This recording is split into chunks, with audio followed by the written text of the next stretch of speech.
Alas Roban, hutan lebat di jalur Pantura, Jawa Tengah, bukan sekadar kawasan biasa. Bagi banyak orang, nama itu sudah cukup untuk membuat bulu kuduk berdiri. Jalan berliku dengan tanjakan dan turunan curam yang menembus rimba gelap itu sejak dulu dijuluki Jalur Tengkorak. Julukan itu bukan tanpa alasan. Terlalu banyak kecelakaan terjadi di sana hingga tak terhitung jumlah nyawa yang melayang. Sopir-sopir truk, pengendara motor, hingga penumpang bus banyak yang tak pernah kembali setelah melintas jalur itu. Mobil terguling, truk remblong, hingga tabrakan misterius kerap menghiasi berita koran daerah. Namun, warga sekitar percaya bahwa sebagian besar kejadian itu bukan sekadar masalah teknis kendaraan atau kelalaian manusia. Ada sesuatu yang tak kasat mata, kekuatan gaib yang seolah menuntut tumbal. Setiap kali malam tiba, Alas Roban berubah menjadi lautan kegelapan, seakan hutan itu menutup diri dari cahaya dunia luar. Angin yang berembus pun membawa bisikan-bisikan samar, seakan berasal dari roh-roh yang terjebak di sana. Malam di Alas Roban bukanlah malam biasa. Begitu matahari tenggelam, kabut tebal turun dari celah pepohonan raksasa dan perlahan menyelimuti jalanan berliku. Bagi pengemudi, kabut itu terasa bukan sekadar fenomena alam, melainkan tirai misterius yang menutup pandangan mereka. Banyak yang menggambarkan rasanya seperti ada tangan-tangan gaib yang menutup mata, memaksa pengendara kehilangan arah. Lampu kendaraan pun seringkali tak mampu menembus pekatnya kabut. Bahkan, ada sopir yang bersumpah melihat jalannya lurus, padahal sebenarnya berbelok tajam hingga menjerumuskannya ke jurang. Suara-suara aneh sering terdengar, mulai dari tangisan perempuan, derap langkah kaki, hingga bayangan orang berjalan menyeberang tiba-tiba di tengah jalan. Tak sedikit yang akhirnya menginjak rem mendadak, lalu berakhir dengan maut. Itulah sebabnya warga sekitar selalu memperingatkan siapapun yang hendak melintas. Jangan pernah meremehkan jalur tengkorak, karena di balik sunyi dan kabutnya ada sesuatu yang menunggu, sesuatu yang ingin kau sadari keberadaannya. Di antara banyak kisah seram di jalur Alas Roban, cerita Pak Wardi adalah salah satu yang paling sering diperbincangkan para sopir truk lintas Jawa. Malam itu, ia mengemudi seorang diri dari Semarang menuju Jakarta, membawa muatan semen. Jam sudah menunjukkan pukul 2 dini hari ketika ia memasuki kawasan Alas Roban. Jalanan sepi, hanya ada suara mesin truk tua yang meraung melawan turunan curam. Namun, di tengah kesunyian itu, tiba-tiba ia merasakan sesuatu yang aneh. Dari sudut matanya, ia melihat ada seseorang duduk di kursi penumpang sebelahnya. Ketika menoleh, tampak sosok seorang perempuan muda berambut panjang, wajahnya pucat dengan mata sayu. Ia mengenakan kebaya lusuh seperti baru keluar dari kuburan. Pak Wardi tercekat. Padahal sejak awal perjalanan, ia yakin benar bahwa ia tidak membawa penumpang. Suhu di dalam kabin menjadi dingin menusuk, napasnya terasa berat. Ia hanya bisa menggenggam erat setir sambil berdoa. Sosok perempuan itu tidak bersuara, hanya menunduk dan sesekali menoleh menatapnya. Baru ketika keluar dari hutan, sosok itu hilang begitu saja, seakan larut bersama kabut. Kisah menyeramkan lain menimpa seorang pengendara motor bernama Tony, seorang pemuda dari Batang yang sering pulang larut malam melewati jalur Alas Roban karena pekerjaannya sebagai kuli panggul di pelabuhan. Malam itu jalanan tampak sunyi, hanya lampu motornya yang berusaha menembus pekatnya hutan. Namun, dari balik pepohonan jati yang menjulang, muncul bayangan hitam raksasa. Tingginya seperti pohon itu sendiri. Bayangan itu bergerak cepat seolah mengejarnya. Dari arah belakang terdengar suara mengaum, berat dan menyeramkan, seperti campuran suara hewan buas dan jeritan manusia. Tony panik, tangannya gemetar memegang gas. Motor yang ia pacu semakin oleng karena rasa takut. Keringat dingin bercucuran di dahinya meski udara sekitar begitu dingin. Semakin ia mencoba kabur, semakin dekat suara auman itu mengejarnya, hingga motor Tony hampir terperosok ke jurang di tikungan tajam. Dengan sekuat tenaga ia berdoa, berusaha menenangkan diri. Anehnya, begitu ia mengucap doa itu, suara dan bayangan hitam itu menghilang begitu saja, seakan tidak pernah terjadi apa-apa. Meskipun banyak orang menganggap kisah horor di Alas Roban hanya sekedar cerita sopir yang kelelahan, Masyarakat sekitar percaya ada kebenaran yang lebih dalam. Jalur itu seolah menjadi tempat berkumpulnya roh-roh penasaran, korban kecelakaan yang nyawanya terenggut tiba-tiba dan belum menemukan ketenangan. Setiap kali terdengar berita mobil terjun ke jurang atau truk terguling di turunan curam, warga desa di sekitar hutan selalu menggelar doa bersama. Mereka meyakini roh orang yang tewas di sana akan bergentayangan jika tidak didoakan. Ada kisah seorang kakek penjaga warung yang pernah mendengar suara minta tolong di tengah malam, padahal jalanan kosong. Ketika ia mendekat, terlihat bayangan orang berdiri di pinggir jalan, tubuhnya berlumuran darah, seperti korban kecelakaan yang belum dievakuasi. Namun saat mendekat, sosok itu lenyap dalam kabut. Warga percaya kejadian seperti itu adalah pertanda arwah korban belum tenang, masih mencari perhatian dari orang-orang yang lewat, seakan memohon doa agar perjalanan mereka tidak bernasib sama. Di antara kisah nyata yang paling membekas adalah pengalaman seorang pemuda bernama Bima. Malam itu, ia pulang dari sebuah pesta di kota dan memilih melewati alas roban seorang diri dengan motornya. Waktu sudah hampir tengah malam, ketika jalan mulai sepi dan hanya ada suara serangga malam bercampur desir angin yang dingin. Bima yang masih diliputi rasa percaya diri, tak merasa takut sedikitpun.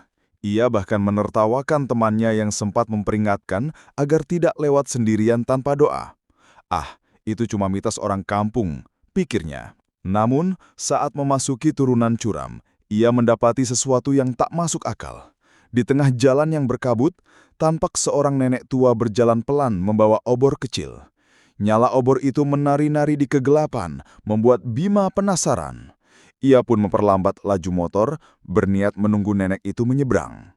Tetapi ketika ia menoleh sekejap ke arah lain dan kembali melihat ke depan, nenek itu sudah lenyap begitu saja. Obornya padam, jalannya kembali kosong. Seakan-akan nenek itu tak pernah ada. Bima mencoba menenangkan dirinya setelah penampakan nenek tua itu hilang. Ia mengira hanya berhalusinasi karena lelah. Namun keganjilan tak berhenti di sana. Baru beberapa meter berjalan, suasana di sekitarnya berubah semakin dingin, seakan ada kabut yang merayap cepat menelan jalanan. Ia menoleh ke kaca spion motornya, dan matanya langsung membelalak. Di belakangnya, berjajar sosok-sosok berpakaian putih lusuh, berdiri kaku di pinggir jalan. Jumlahnya banyak, lebih dari 10 orang. Wajah mereka pucat, mata kosong, dan sebagian tubuh tampak rusak. Ada yang berlumuran darah, ada yang kepalanya miring seperti patah, seakan masih menyimpan bekas kecelakaan. Mereka tidak bergerak, hanya berdiri mematung, namun pandangan mata mereka seolah menusuk ke arah Bima. Jantungnya berdetak tak terkendali, tangannya gemetar di setang motor. Ia mencoba meyakinkan diri bahwa itu hanyalah pantulan kabut. Tapi semakin ia menatap spion, semakin jelas sosok-sosok itu terlihat, dan seolah jaraknya makin dekat. Ketakutan membuat Bima memutuskan untuk mempercepat laju motornya, berharap bisa segera keluar dari kegelapan alas roban. Namun malapetaka justru datang. Tanpa sebab jelas, mesin motornya mati mendadak. Lampu padam, meninggalkannya dalam kegelapan total. Nafasnya memburu, keringat dingin membasahi pelipisnya meski udara sekitar menusuk tulang. Dalam sunyi itu terdengar suara samar, seperti isak tangis perempuan, lirih namun penuh penderitaan. Suara itu perlahan semakin jelas, bercampur dengan erangan dan jeritan pendek seakan berasal dari berbagai arah. Bima memutar kunci motor berulang kali, tapi mesinnya tak mau hidup. Lalu, ia mendengar langkah-langkah pelan mendekat dari balik kabut. Pandangannya berusaha menembus gelap, dan samar-samar ia melihat sosok tubuh tanpa kepala berjalan pincang di pinggir jalan. Tubuh itu terhuyung, darah menetes di tanah, sementara suara tangisan masih menggema. Bima hampir berteriak, namun lidahnya keluh. Ia hanya bisa menggenggam erat setir motor yang mati, berharap kabut itu segera hilang dan malam cepat berlalu. Dalam kepanikan yang mencekam, Bima terus mencoba menghidupkan motor, namun sia-sia. Mesin itu seperti terkunci oleh sesuatu yang tak kasat mata. Jalanan gelap gulita, hanya tersisa cahaya rembulan yang temaram menembus celah kabut. Dari segala arah, suara tangisan semakin banyak, bercampur dengan bisikan-bisikan yang membuat telinganya panas. "Kenapa kau lewat sini? Kenapa kau tidak berdoa?" Begitu samar ia dengar, hingga bulu kuduknya berdiri. Dadanya terasa sesak, seolah udara di sekitarnya semakin menipis. Dari sudut matanya, ia menangkap bayangan hitam bergerak cepat melintasi di depan motor, lalu berhenti tak jauh dari posisinya. Saat menoleh, ia nyaris tak percaya. Bayangan itu perlahan mengambil wujud manusia dengan wajah hancur berlumuran darah, matanya melotot, bibirnya sobek panjang. Sosok itu menatapnya dengan tatapan kosong, namun tajam. Bima ingin berteriak, namun suaranya tercekat di tenggorokan. Seakan kabut di alas roban sengaja menjebaknya dalam lingkaran rasa takut tanpa jalan keluar. Dan ketika tubuhnya hampir lumpuh oleh rasa takut, Bima spontan mengingat pesan ibunya. "Kalau kamu takut di jalan, jangan lupa berdoa, nak. Doa akan jadi penerang." Dengan sisa keberanian, ia merapalkan doa pendek yang ia hafal sejak kecil. Lidahnya kaku, tapi perlahan ayat-ayat itu keluar dari bibirnya. Saat itulah dari arah hutan terdengar suara lantang, begitu jelas meski tak bisa dilihat siapa pemiliknya. "Ingat keluargamu, jangan sombong di jalan ini." Suara itu membuat darah Bima seolah berhenti mengalir. Kata-kata itu menusuk batinnya, menyadarkan betapa ia tadi meremehkan peringatan temannya dan melintas tanpa rasa hormat. Kabut di sekitarnya bergolak seperti ditiup angin. Sosok-sosok menyeramkan perlahan menghilang satu persatu. Motor yang tadi mati mendadak, kini menyala kembali dengan sendirinya. Bima gemetar, matanya basah, lalu dengan segera ia memacu motor keluar dari jalur mencekam itu. Namun pesan suara misterius tadi terus terngiang-ngiang di kepalanya, seakan menjadi peringatan hidup yang tak akan pernah ia lupakan. Mesin motor yang akhirnya kembali menyala membuat Bima sedikit lega, namun perasaan takut itu belum benar-benar hilang. Ia memacu kendaraan dengan kecepatan sedang, takut kalau-kalau jalan licin dan menjerumuskannya ke jurang. Tapi suara-suara aneh itu masih terus mengikutinya. Tangisan lirih, jeritan singkat, bahkan bisikan samar seakan datang dari balik pepohonan. Sesekali ia merasa ada yang menepuk bahunya, padahal ia yakin ia sendirian. Bayangan putih juga beberapa kali melintas di depan lampu motor, membuatnya refleks mengerem mendadak. Namun begitu dilihat lebih dekat, jalan itu kosong. Jantung Bima berpacu lebih kencang daripada suara mesinnya. Ia merasa seolah-olah sedang diawasi oleh puluhan pasang mata dari balik kabut. Wajah pucat yang tadi ia lihat di spion, kini seolah menempel dalam ingatannya, membuat perjalanan beberapa menit terasa seperti berjam-jam. Baru ketika samar-samar terlihat lampu rumah penduduk di ujung jalan, rasa sesak itu mulai berkurang, walau tubuhnya masih gemetar tak terkendali.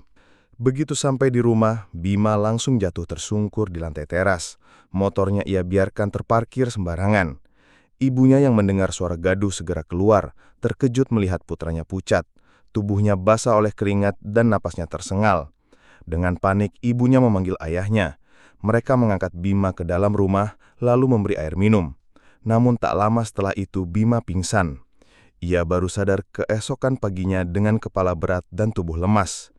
Dalam kondisi linglung, ia menceritakan semua yang ia alami di jalur alas roban semalam, mulai dari penampakan nenek berobor, barisan sosok putih, mesin motor yang mati mendadak, hingga suara misterius yang mengingatkannya akan keluarga. Ayahnya yang mendengarkan hanya menghela napas panjang. Dengan tatapan serius, ia berkata lirih, "Kau baru saja diingatkan oleh arwah di jalur tengkorak. Mereka bukan ingin menakutimu, tapi menegurmu. Jangan lagi sombong di jalan, nak. Hidup dan mati bisa terjadi dalam sekejap." Kata-kata itu membuat Bima terdiam, hatinya bergetar hebat. Sejak kejadian malam itu, Bima tidak lagi menganggap enteng peringatan tentang alas roban. Rasa takut yang ia alami berubah menjadi pelajaran hidup. Setiap kali hendak bepergian, ia selalu memastikan dirinya berdoa, memohon perlindungan agar perjalanan selamat. Tidak hanya itu, sikapnya sehari-hari pun perlahan berubah. Ia menjadi lebih rendah hati, lebih menghargai nasihat orang tua, dan tidak lagi mentertawakan cerita mistis yang dulu dianggapnya sekadar dongeng. Bima sadar, apa yang ia lihat dan alami di jalur tengkorak bukan sekadar gangguan gaib. Semua itu seperti pesan dari alam goib, agar ia tidak sombong dan selalu ingat pada keluarganya. Bahkan teman-temannya yang mendengar kisah Bima menjadi lebih berhati-hati bila melintasi jalur Alas Roban. Kisah nyata itu menyebar, menambah daftar panjang cerita mistis di hutan tersebut. Dan bagi Bima, setiap kali ia melewati jalur itu, rasa ngeri tetap muncul. Namun kini diiringi doa dan rasa hormat yang mendalam. Masyarakat sekitar Alas Roban percaya jalan itu bukan hanya jalur transportasi, tetapi juga medan ujian bagi manusia. Mereka yang sembrono, sombong atau tidak peduli keselamatan seringkali menjadi korban.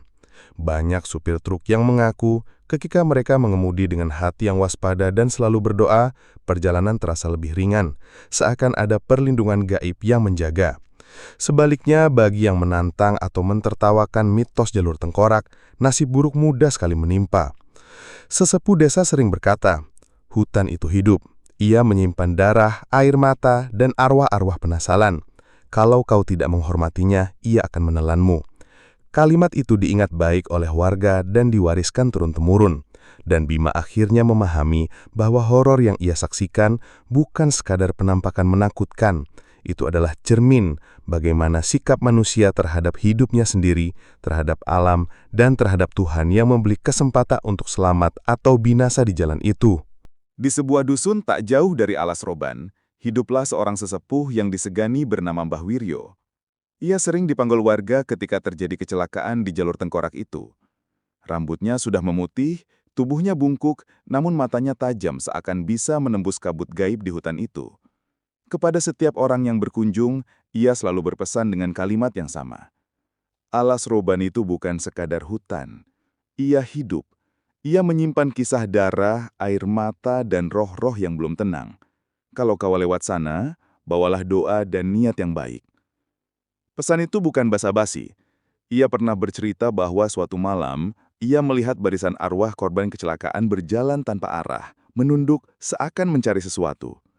Menurutnya, itu adalah roh-roh yang belum diantar doa, masih haus akan perhatian dari manusia yang hidup. Karena itu, Mbah Wiryo sering mengajak warga mengadakan doa bersama di pinggir jalan, membaca tahlil dan yasin agar roh-roh itu mendapatkan ketenangan. Bagi Mbah Wiryo, Alas Roban adalah pengingat bahwa hidup manusia hanya sementara. Meski doa-doa sudah sering dipanjatkan, kecelakaan di jalur tengkorak tetap saja terjadi, seolah menjadi pengingat yang tak pernah berhenti. Setiap musibah membawa cerita baru, dan hampir selalu ada kesaksian gaib di baliknya.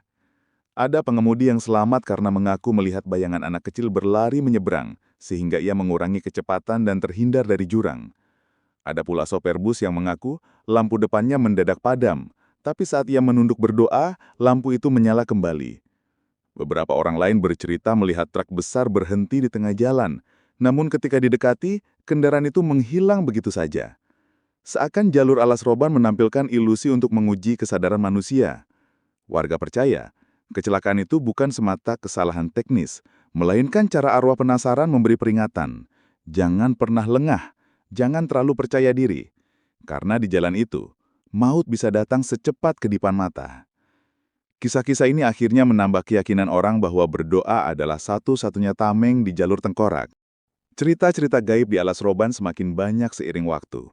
Ada pengemudi yang bersumpah melihat seorang anak kecil menyeberang tiba-tiba di tengah jalan. Wajahnya pucat, tubuhnya penuh lumpur, dan matanya kosong. Sopir itu langsung menginjak rem mendadak, membuat penumpangnya terhempas ke depan. Namun ketika turun untuk menolong, anak itu menghilang begitu saja. Tak ada jejak di jalan yang licin oleh kabut. Kisah lain datang dari seorang supir truk yang mengaku melihat kendaraan besar di depannya, berjalan pelan. Ia menyalakan klakson berulang kali, namun truk itu tak kunjung menepi. Saat ia nekat menyalip, ternyata jalan kosong, tak ada kendaraan apapun di sana. Bahkan ada pula cerita tentang kabut pekat yang hanya menyelimuti satu titik jalan. Anehnya, begitu melewati titik itu, jalan kembali terang benderang seperti semula. Semua kisah itu sama-sama menegaskan, jalur tengkorak seolah ingin menguji siapapun yang melintas, apakah mereka cukup waspada atau akan jatuh ke dalam jebakan mautnya. Menyadari banyaknya peristiwa menyeramkan, warga desa sekitar tak tinggal diam. Setiap beberapa bulan sekali, mereka mengadakan doa bersama di jalur Alas Roban, tepat di titik-titik yang dianggap paling angker dan rawan kecelakaan. Malam Jumat menjadi waktu yang dianggap sakral. Warga berkumpul membawa obor, duduk di tepi jalan sambil membaca tahlil, yasin, dan doa keselamatan. Mereka percaya lantunan doa mampu menenangkan roh-roh penasaran yang masih bergentayangan. Ada yang mengatakan, setelah doa bersama, suasana jalan terasa lebih ringan dan tidak seangker biasanya. Namun doa itu bukan berarti menghapus seluruh kengerian. Arwah-arwah itu seolah hanya tenang untuk sementara waktu, lalu kembali muncul ketika manusia mulai lalai. Meski begitu, ritual doa ini menjadi bukti bahwa masyarakat tidak hanya takut pada cerita mistis, tetapi juga peduli pada keselamatan sesama. Karena bagi mereka, jalur tengkorak adalah tempat yang harus dihormati, bukan ditantang. Doa menjadi jembatan antara dunia hidup dan mereka yang sudah pergi mendahului. Kini seiring berjalannya waktu, jalur Alas Roban tetap menjadi momok bagi para pengendara, meski jalan sudah diperlebar dan sebagian diperbaiki. Sopir truk, pemotor, hingga penumpang bus selalu mengingatkan satu sama lain untuk berhati-hati saat melewati jalur tengkorak. Bagi mereka yang pernah merasakan langsung pengalaman mistis, cerita-cerita itu bukan sekadar mitos, melainkan pengingat bahwa nyawa bisa melayang kapan saja. Setiap kecelakaan baru seolah menambah daftar panjang kisah kelam di hutan itu, dan masyarakat sekitar pun tak henti-hentinya mengirim doa bagi korban. Ada semacam keyakinan tak tertulis bahwa roh-roh di jalur itu sengaja menampakkan diri untuk memberi isyarat. Jangan lengah, jangan meremehkan jalan yang penuh sejarah darah ini. Bahkan generasi muda yang sebelumnya menganggap cerita itu hanya dongeng, kini lebih percaya setelah mendengar kisah nyata dari para sopir dan pelintas malam. Alas Roban pun tetap menjadi legenda hidup, menyimpan horor sekaligus pesan yang tak lekang oleh waktu. Dari semua kisah yang tersimpan di jalur tengkorak, satu makna besar selalu muncul, rasa hormat dan doa. Alas Roban bukan sekadar hutan, bukan pula hanya jalan raya, melainkan tempat di mana banyak nyawa telah berpulang. Bagi mereka yang masih hidup, melewati jalur itu adalah pengingat untuk tidak sombong dan selalu memohon perlindungan. Doa bukan hanya untuk keselamatan diri sendiri, tetapi juga untuk arwah-arwah yang masih haus ketenangan. Karena di balik horor yang mencekam, penampakan nenek berobor, sosok tanpa kepala, suara tangisan, hingga bayangan truk gaib, tersimpan pesan halus dari dunia lain. Manusia terlalu rapuh untuk berjalan sendiri tanpa bimbingan doa. Bima, Mbah Wiryo, para sopir dan warga sekitar, semuanya sepakat bahwa jalur tengkorak Alas Roban adalah cermin kehidupan. Jalan itu mengajarkan bahwa maut bisa datang sekejap. Dan hanya dengan doa, kewaspadaan serta kerendahan hati, manusia bisa melewatinya dengan selamat.